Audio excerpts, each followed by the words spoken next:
basically what's been taking up my freaking time for the last week or so.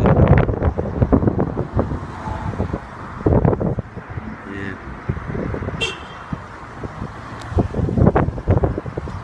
Volunteers. I'll never see another paintbrush after this or another bloody screw. Jesus Christ.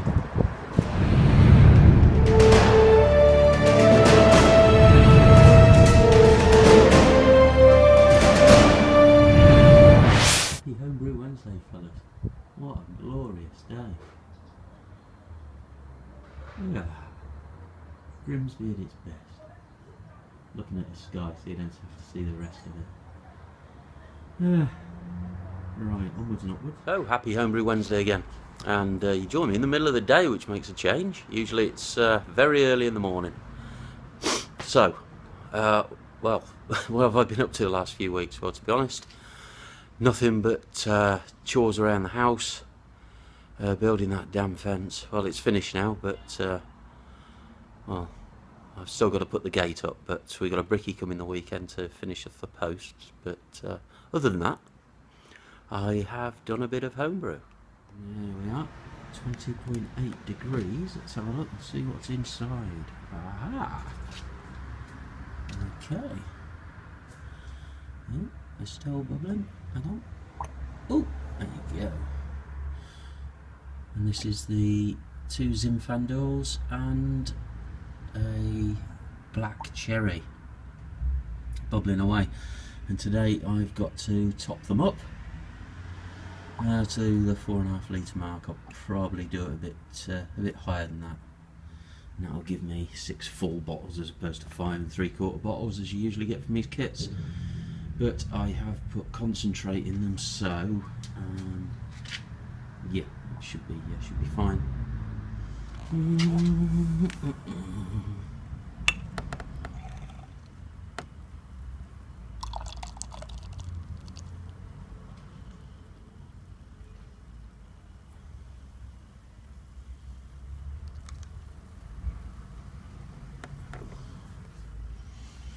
Yeah, it's a bit naughty of me. I have got work later, but much later, so cheers, happy Homebrew Wednesday. Hi guys, long time no see. It's been a couple of weeks I think before, since I put a video on. Just very busy, I've built the fence around the front of the house.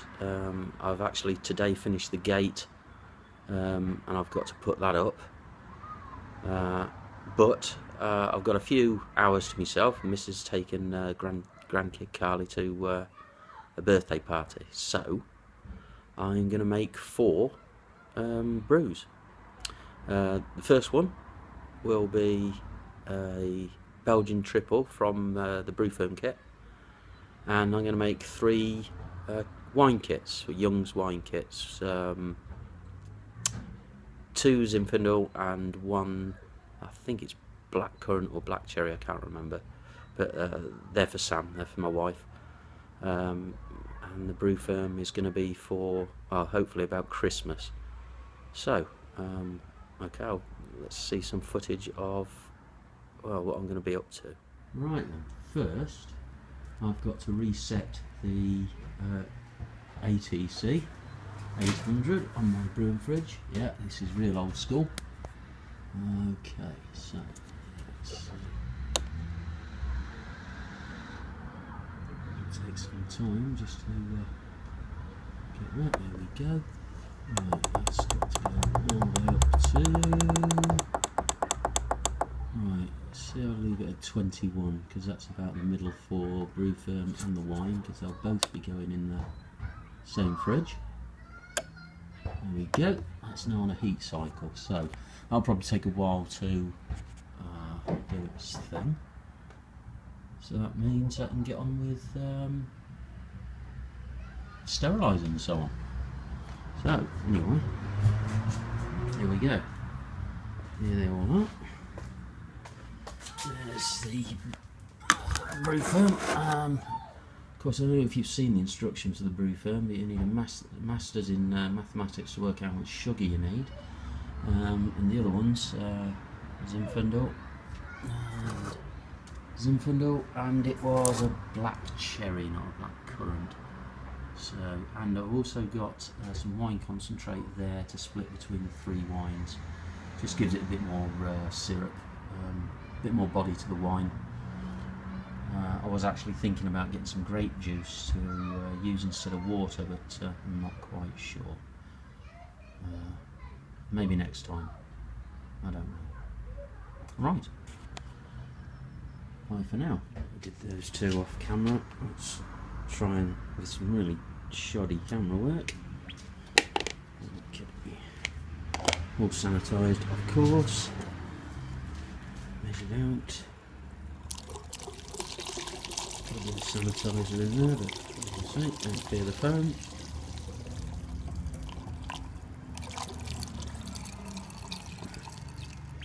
Holy cow. These short neck ones, they don't hold as much as you think. They're a gallon right to the bloody neck. Which unfortunately means, if this gets any more vigorous, which it might well do now I've given it a shake, I might have what we usually have, and wine spraying all over the place. Right, I'll get these back into the fridge. See you in a sec. I really ought to peel my finger out and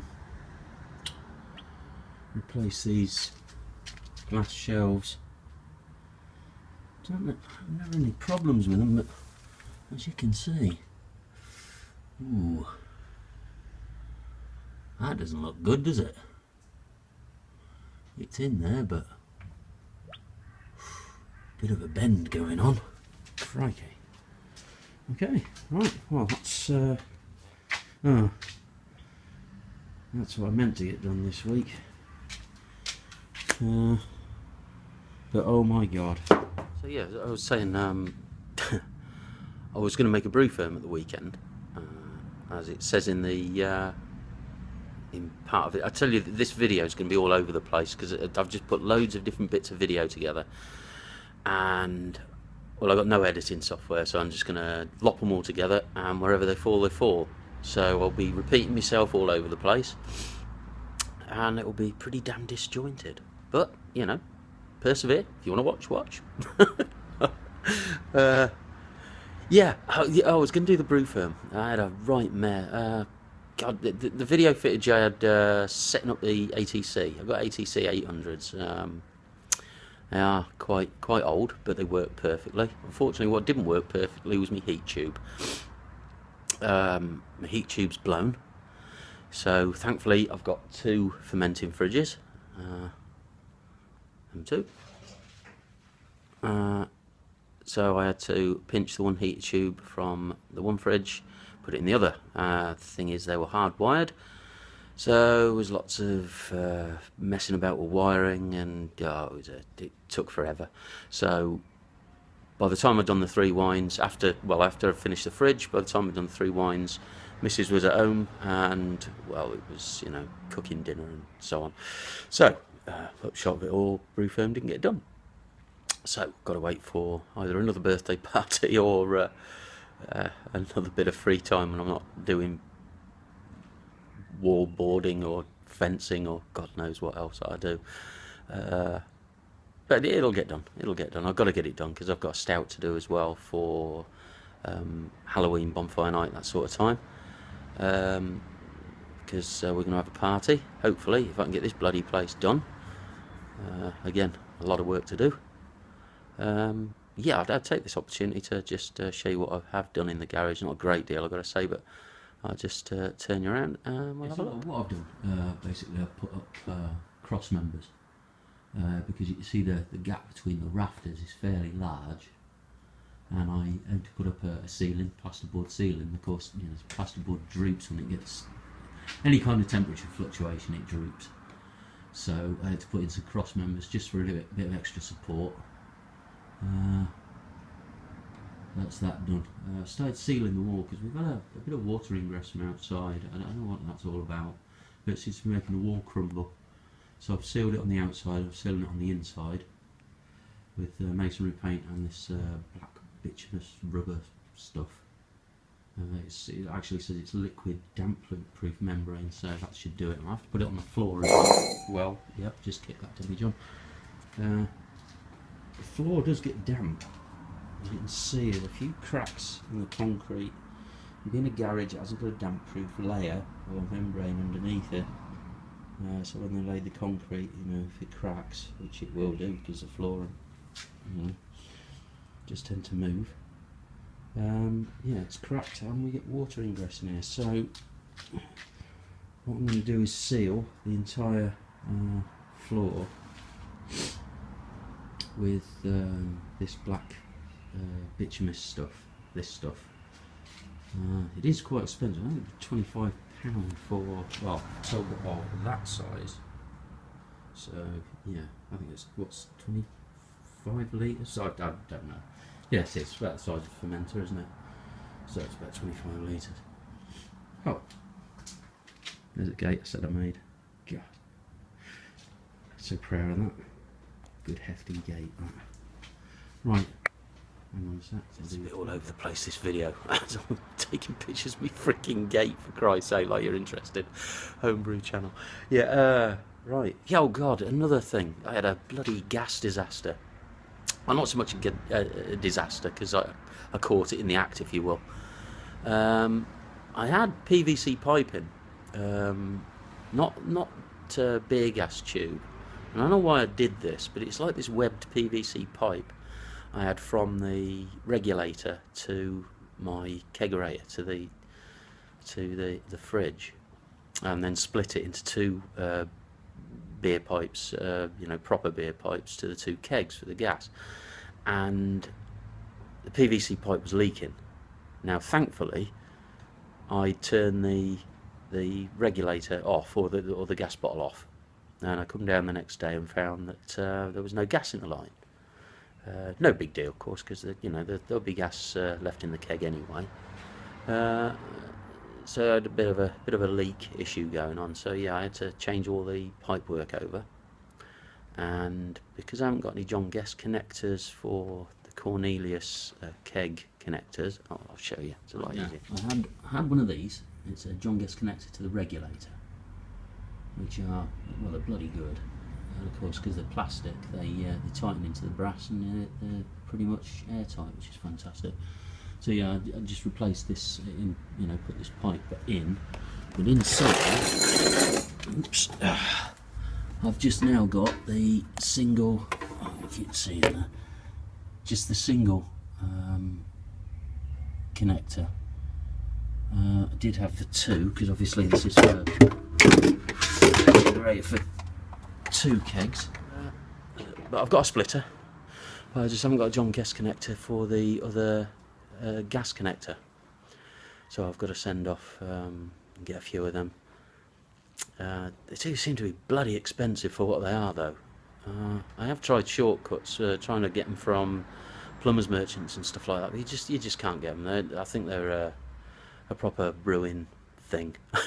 So I don't think you can get them anywhere else but like Keg Kingdom and you know, all the online shops, brewing shops. But yeah, it's either that and or get the barbed ones and Jubilee clips, and to be honest, don't trust them.